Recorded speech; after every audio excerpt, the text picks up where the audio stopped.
Hello everyone, my name is Dr. Allison Arnold, and for the past 14 years I've been the mental toughness coach for USA Gymnastics. I started my life out as a crazy gymnast, so I have lots of experience with training the mind.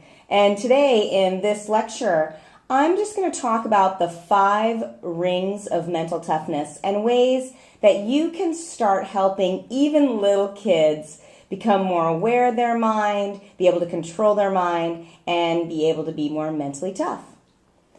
So before we begin, let's start with some of the myths of mental toughness.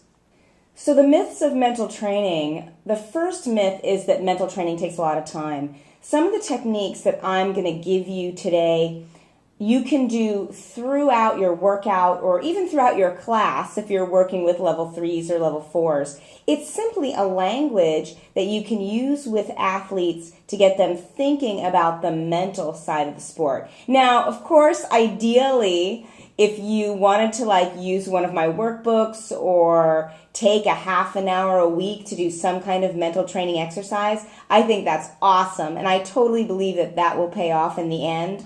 But ultimately, I understand that time is short, and the tools I'm going to give you today are tools that you can use, again, day in, day out.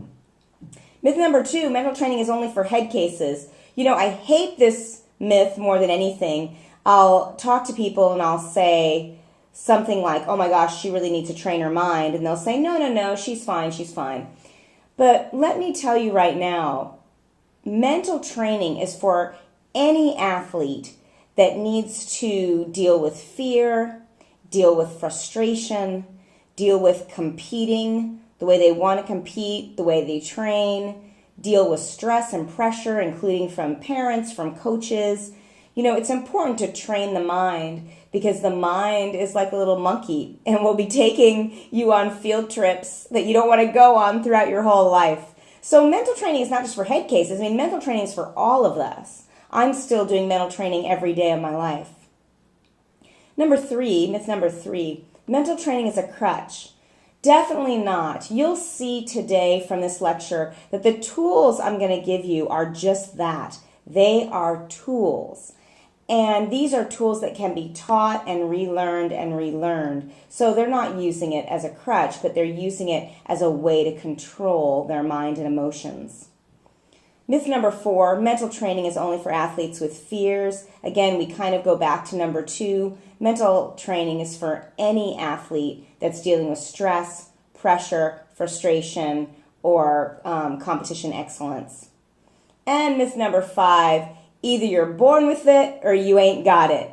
Now, it is true that some athletes are naturally mentally tougher than others.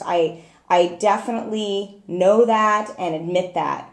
And it's kind of like the body. Are some athletes naturally stronger than others? Yes, some athletes are naturally stronger than others.